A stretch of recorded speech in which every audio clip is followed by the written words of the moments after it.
Selamat pagi, hari ini ketemu lagi dengan Bu Ratna, ya kan? Kita ada di pembelajaran sosiologi sebagai ilmu. Ya, kita akan melanjutkan dari materi bab pertama ini di sesi kedua. Kalau kalian di sesi pertama itu ada tugas pendahuluan yang harus kalian kerjakan, ya kan? Nah, hari ini kita akan membahasnya. Apa sih pengertian dari sosiologi itu seperti itu, ya kan? Nah, sosiologi itu sendiri berasal dari bahasa Yunani, teman-teman, yakni dari kata socio dan logos. Sosios itu berarti kawan atau masyarakat, sedangkan logos itu artinya ilmu. Sehingga sosiologi itu dapat diartikan sebagai ilmu tentang masyarakat. Definisi sosiologi menurut para ahli. Nah, ini dari kacamata para ahli ya. Kalau dari kacamata para ahli ini, Emil Durkheim itu ahli sosiologi dari Indonesia. Dia berpendapat kalau sosiologi itu merupakan suatu ilmu yang mempelajari fakta sosial. Fakta ini berupa apa? Berupa tindakan, pikiran, perasaan, ya kan, yang berada di luar individu dan punya kekuatan untuk memaksa seseorang. Kalau untuk Max Weber, dia berpendapat bahwa sosiologi itu suatu ilmu yang mempelajari tindakan sosial. Tindakan sosial ini bisa jadi individu dengan individu, ya kan? Individu dengan kelompok atau kelompok dengan kelompok. Nah, menurut Max Weber ini banyak kalian kutip sih dari tugas kemarin itu. Nggak salah, bener kok. Kalau menurut Pipiring Sorokin, ya kan, sosiologi itu suatu ilmu yang mempelajari 3 hal. Yang pertama adalah hubungan dan pengaruh timbal baliknya. Antara apa? Antara gejala-gejala sosial. Jadi ini hanya gejala sosial ya. Lalu yang kedua, hubungan dan pengaruh timbal balik antara gejala sosial dengan gejala non-sosial. Gejala sosial itu berarti hubungannya dengan masyarakat. Kalau non-sosial itu berarti misalnya gejala biologis. Nah, itu harus berpengaruh dengan manusia seperti apa. Yang ketiga adalah semua ciri, ya kan, dari gejala-gejala sosial, ada hubungan atau enggak ada hubungannya, ada timbal baliknya atau enggak ada timbal baliknya, itu juga dikaji kalau dia ada gejala sosialnya, ada kaitannya dengan manusia. Pokoknya semua yang berpengaruh dengan manusia itu dibagi di dalam sosiologi. Nah, yang terakhir nih menurut Selo Sumarjan. Selo Sumarjan ini memiliki pendapat kalau sosiologi itu merupakan ilmu yang mempelajari tentang struktur sosial ya, dan proses sosial, dan termasuk perubahan-perubahan sosial. Nah, kalau Selo Sumarjan ini dia melihat sosiologi ini dari struktur, maksudnya contohnya nih ya, struktur sosial itu seperti kalau kan dalam masyarakat nih ada strukturnya, contoh ada RT. Yang pertama apa? Lurah dulu ya. Misalnya ada Pak Lurahnya, ada Pak RW-nya, ada RT-nya, lalu ada masyarakat setempat. Nah, itu struktur sosial, itu contohnya seperti itu. Kalau di dalam misalnya masyarakat di Bali, ya kan, masyarakat di Bali itu juga ada kasta-kasta tertentu yang menunjukkan adanya struktur sosial. Nah, dia mengkajinya kalau Selo Sumarjan dia dari kacamata itu. Dan proses sosialnya ini seperti apa? Proses sosial misalnya masyarakat yang tadi saya contohkan dari lurah, RT, RW kayak gitu, itu berbeda dengan proses sosial yang ada pada struktur sosialnya masyarakat di Bali yang punya struktur sosial tertentu yang tidak bisa diubah oleh masyarakat. Dan sosiologi itu juga mengkaji tentang perubahan-perubahan sosial apa aja sih yang ada di dalam masyarakat tersebut. Misalnya di masyarakat Bali tadi, apakah ada perubahan nggak di zaman modern ini? Atau kalau udah zaman modern udah berubah, adat istiadatnya nggak seperti itu lagi, ada lebih terbuka seperti itu. Nah itu nanti dikaji dalam sosiologi. Sebenarnya definisi sosiologi ini nggak cuma 4 ini ya teman-teman, ini ada banyak, jadi beratnya cuma ambil 4 ini aja. Supaya kita juga lebih paham sosiologi itu mengkaji tentang apa aja sih, sejauh mana kajian ini.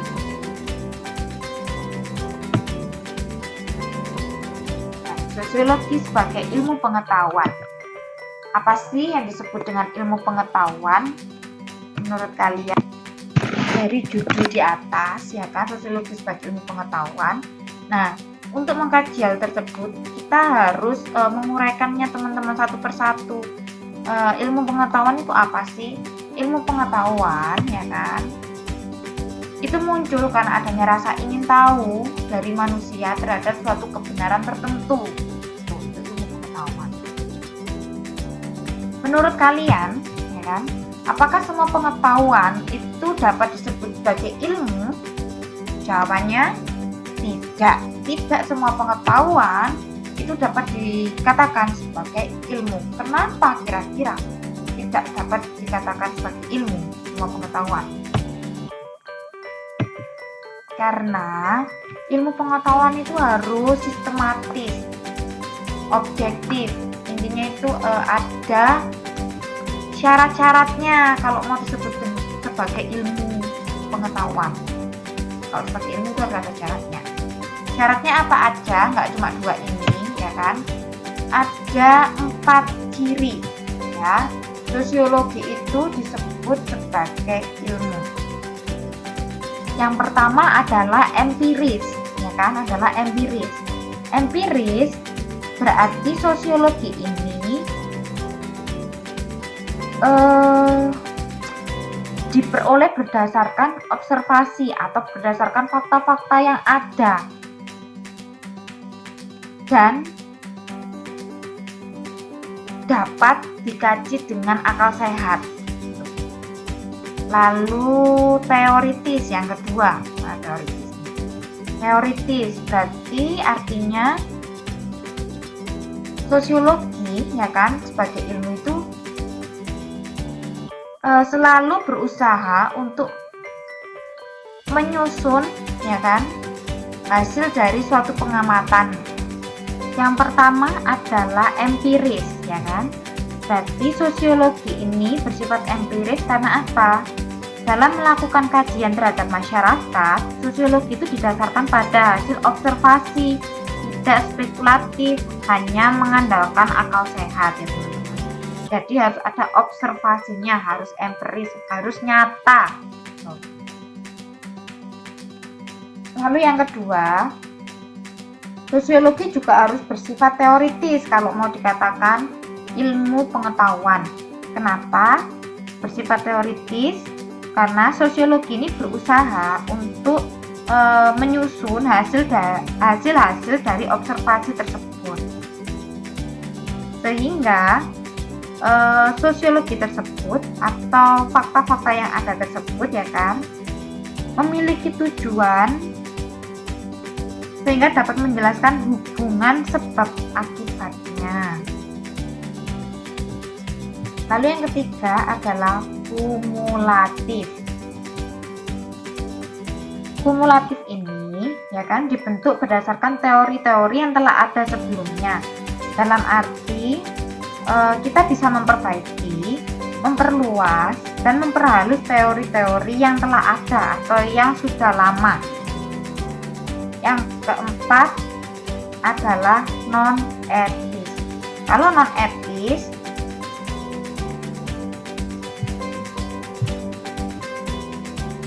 Kalau non-etis ya kan, yang dilakukan sosiologi itu bukan mencari baik buruknya suatu fakta ya teman-teman, tapi sosiolog ini menjelaskan fakta-fakta tersebut secara analitis dari kaca pandang tertentu. Oke, contohnya bagaimana, Bu? Sebagai contoh, misalnya kalau pada siswa SMA itu, contoh ya, kabur dari rumah, seperti itu. Kabur dari rumah. Nah, kalau orang sosiolog, dia nggak boleh menjudge seseorang, ya kan? Oh, anak ini nakal karena kabur dari rumah. Kita nggak boleh bilang seperti itu. Karena apa? Kita harus mengkaji dari beberapa sumber. Kenapa sih anak ini bisa kabur? Gitu. Apa sih alasannya?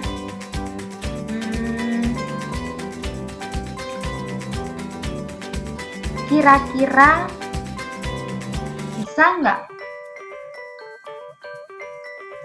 kalau anak ini tidak melakukan hal tersebut seperti itu. Jadi kita akan mengkajinya itu dari kacamata mana dulu. Oh, ternyata anak ini tuh kabur karena satu, ada masalah di rumah, misalnya orang tuanya sering bertengkar, jadi dia merasa frustasi kayak gitu. Dia nggak kuat, akhirnya dia kabur. Nah, berarti kan belum tentu anak ini salah kayak gitu. Jadi kalau orang sosiolog itu nggak boleh menyalahkan suatu peristiwa. Oh, kalau anak ini kabur berarti anak ini yang salah, nggak boleh ya. Jadi kita harus kayak meruntut kejadiannya itu seperti apa. Tuh. Nah, ada objek dan tujuan dari sosiologi. Objeknya itu pasti manusia. Kita nggak akan mengkaji selain manusia. Pasti itu manusia, baik itu individu maupun kelompok, atau tadi individu dengan kelompok, atau kelompok dengan kelompok. Jadi objeknya adalah manusia. Nah, tujuannya apa sih kalau kita mengkaji manusia itu? Tujuannya adalah untuk mempelajari perilakunya manusia itu seperti apa, ya kan? Sehingga kita bisa mengantisipasi nih dampak dari suatu perilaku tersebut.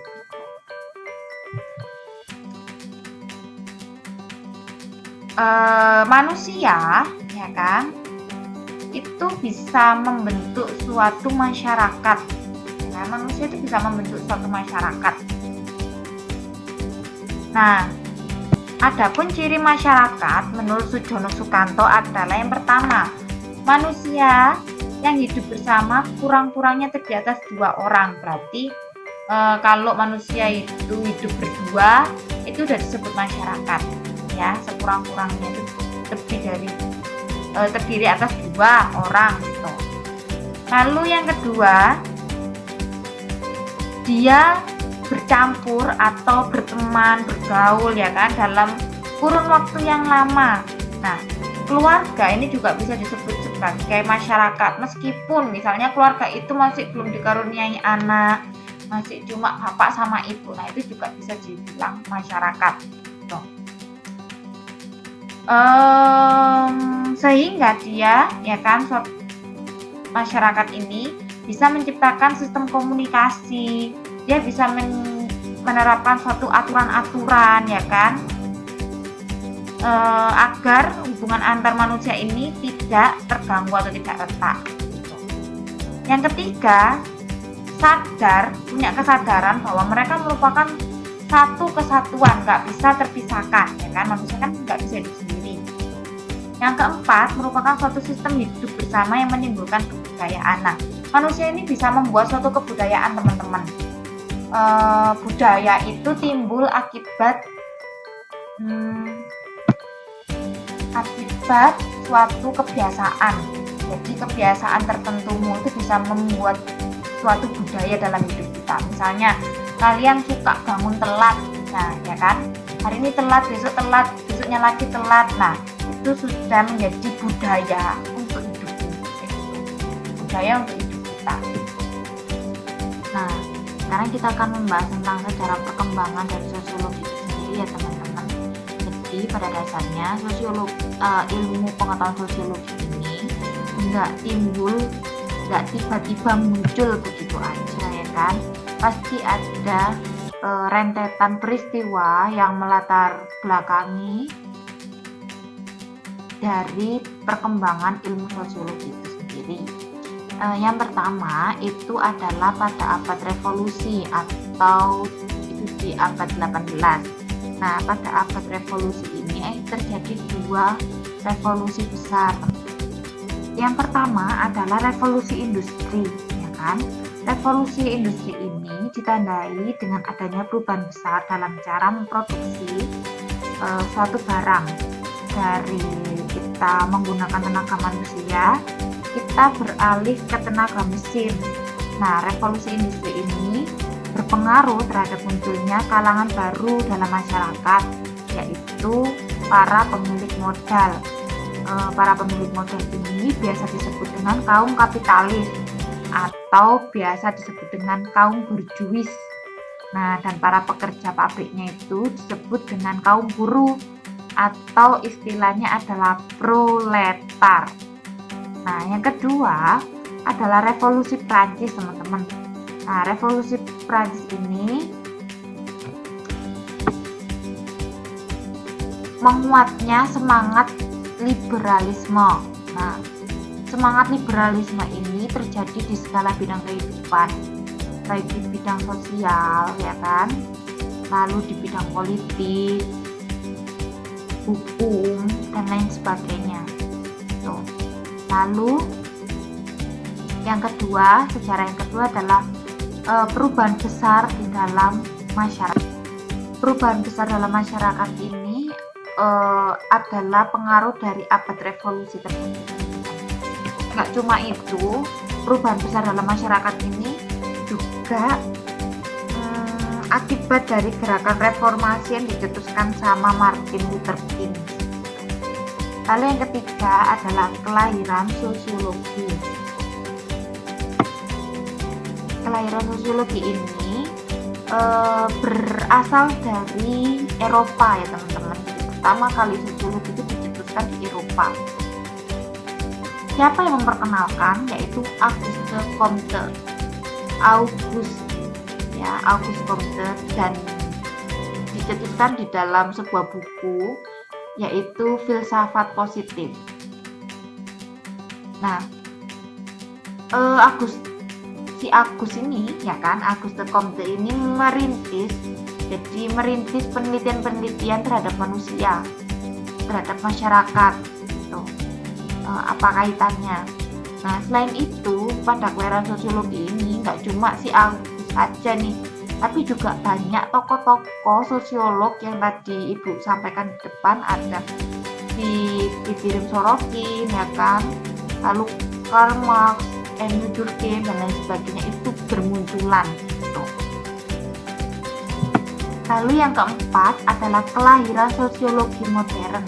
Nah, sosiologi modern ini berbeda dengan masalah-masalah yang ada pada sosiologi yang sebelumnya.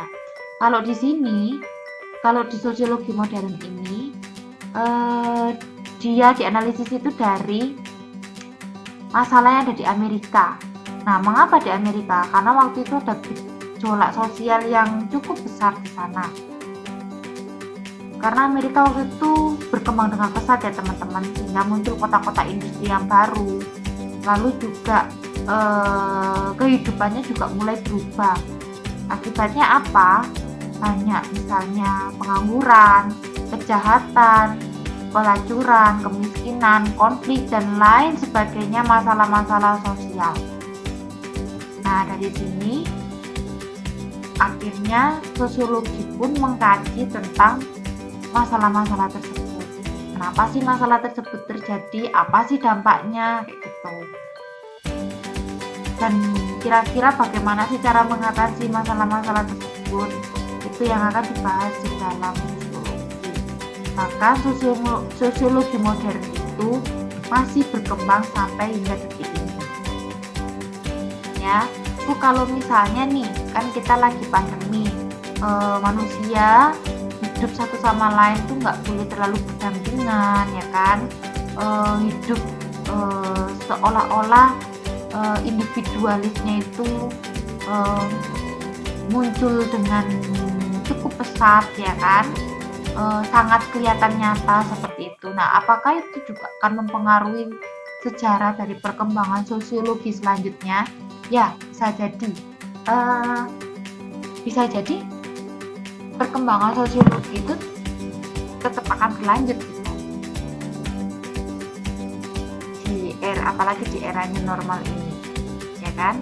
Nah, mengapa hal itu bisa terjadi? Nah, itu nanti juga bisa dijelaskan. Karena misalnya hal itu terjadi karena apa? Karena misalnya ada pandemi virus COVID dan lain sebagainya, ya kan.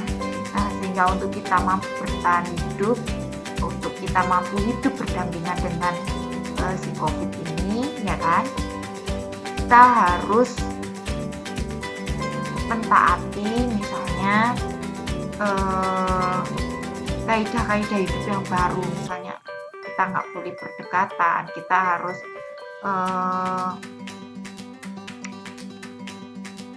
hidup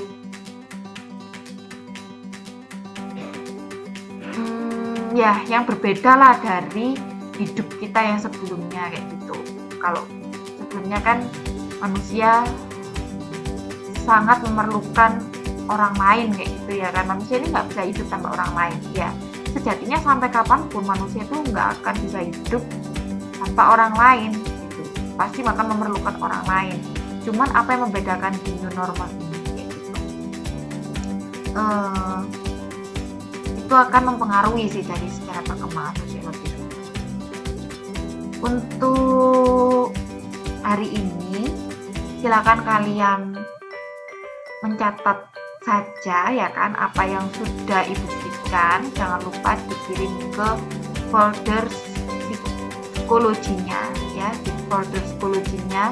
Jangan lupa pilih folder sosiologi, lalu masuk ke tanggal yang hari ini, ya, tanggal berapa ini, 27 ya, itu ya, silakan diupload di tanggal 27 itu.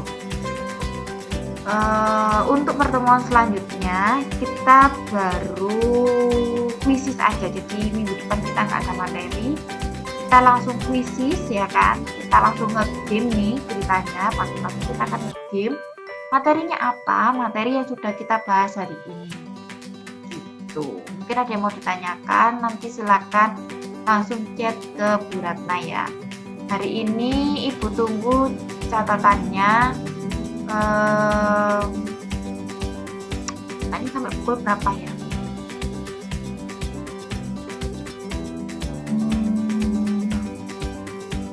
Ibu batas sampai pukul 12 saja, ya. 12 sudah harus terkumpul semua. Dari Bu Ratna cukup sekian, ya. Terima kasih sudah mendengarkan. Selamat siang.